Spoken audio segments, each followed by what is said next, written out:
United States. Thank you, Madam President. We look forward to working closely with you during your presidency of the Council this month. I also want to thank Slovenia for your successful conclusion of your presidency during the month of September. I wish to thank Secretary General Guterres for his briefing today. Colleagues, yesterday, Iran's Islamic Revolutionary Guard Corps, the IRGC, launched nearly 200 ballistic missiles at Israel. Tragically, there has been a confirmed death of a Palestinian civilian in the West Bank. Iran's stated intention was to avenge the deaths of 2 IRGC-supported terrorist leaders and an IRGC commander by inflicting significant damage and death in Israel. Thankfully, and through close coordination between the United States and Israel, Iran failed to achieve its objectives. This outcome does not diminish the fact that this attack, intended to cause significant death and destruction, marked a significant escalation by Iran. It does not negate the need for immediate Council action. This is a moment for this Council to speak out with one voice and condemn Iran for its unprovoked attack against another member state, and equally important, to impose serious consequences on the IRGC for its actions. Colleagues, in a broad sense, Iran was complicit in the October 7th attacks on Israel through its funding, training, capabilities, and support for the military wing of Hamas. And after Hamas's horrific attack carried out nearly a year ago today, the United States sent a clear message to Iran. Don't exploit the situation in ways that would risk propelling the region into a broader war.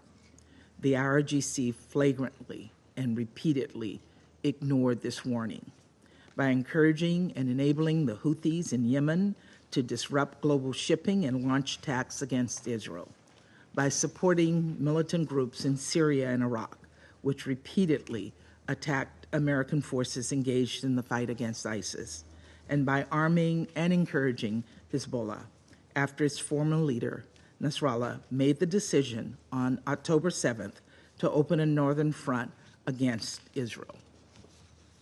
There can be no doubt Iranian support to regional proxies has directly contributed to the crisis in Gaza and Lebanon.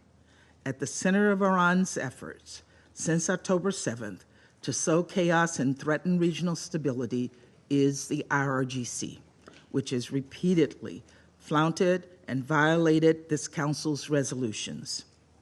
I can't believe I have to say this, but I will, because the IRGC and its allies are out there peddling propaganda. The decision to launch nearly 200 ballistic missiles at Israel was not in any way defensive. The IRGC was not protecting Iran from threats from another member state. Instead, the IRGC was acting in solidarity with Hezbollah after the killing of Nasrallah, who led a terrorist group that has the blood of thousands of Americans, Lebanese, and Israelis on its hands.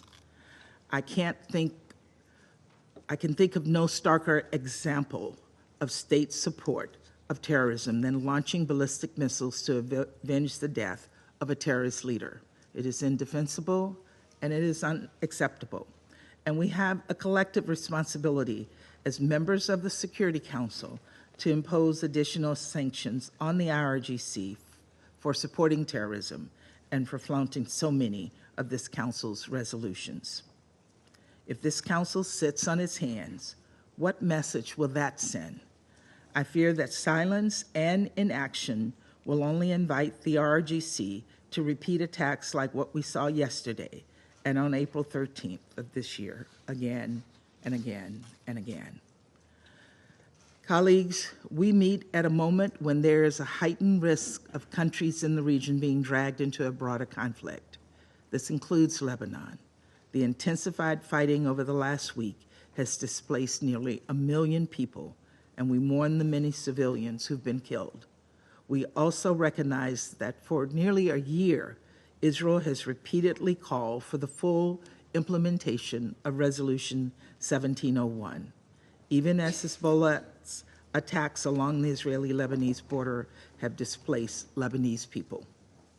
And even as Hezbollah has blocked Lebanon's government from exercising full sovereignty on its side of the blue line, it is significant that even in the aftermath of recent events, Israel is still calling for the full implementation of Resolution 1701. Achieving this outcome through the hard work of diplomacy remains the United States' urgent priority. We strongly believe that a diplomatic solution along the blue line, consistent with Resolution 1701, offers the only path to durably de-escalate tensions and allow Israeli and Lebanese citizens to return to their homes with safety and security.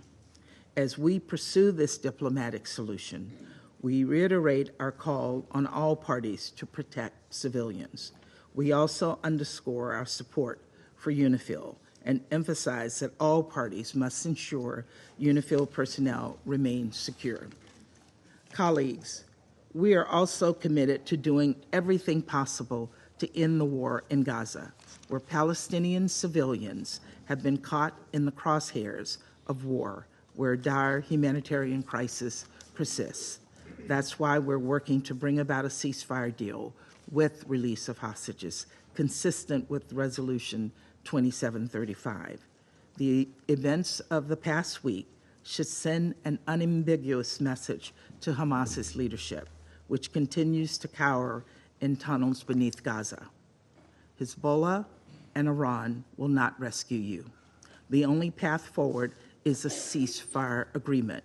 We must double down on diplomatic solutions that would ensure the safety of people across the region.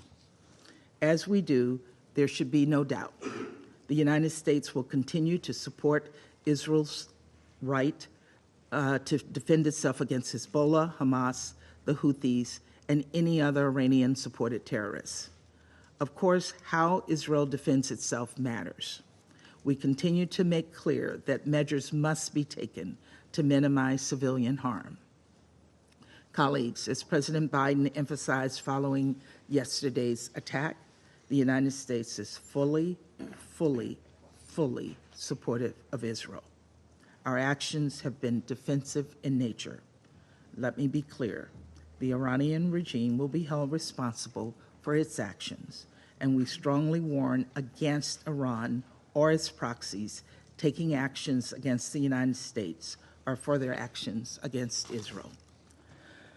Colleagues, this moment of great risk is a test of this Council. It is imperative that we unequivocally condemn Iran's attack and demand that it cease its support for terrorism in the region. People in Israel, in Gaza, and the West Bank, in Lebanon, and across the region deserve a durable peace, and it is far past time for this Council to hold Iran accountable for fanning the flames of war. Thank you, Madam President.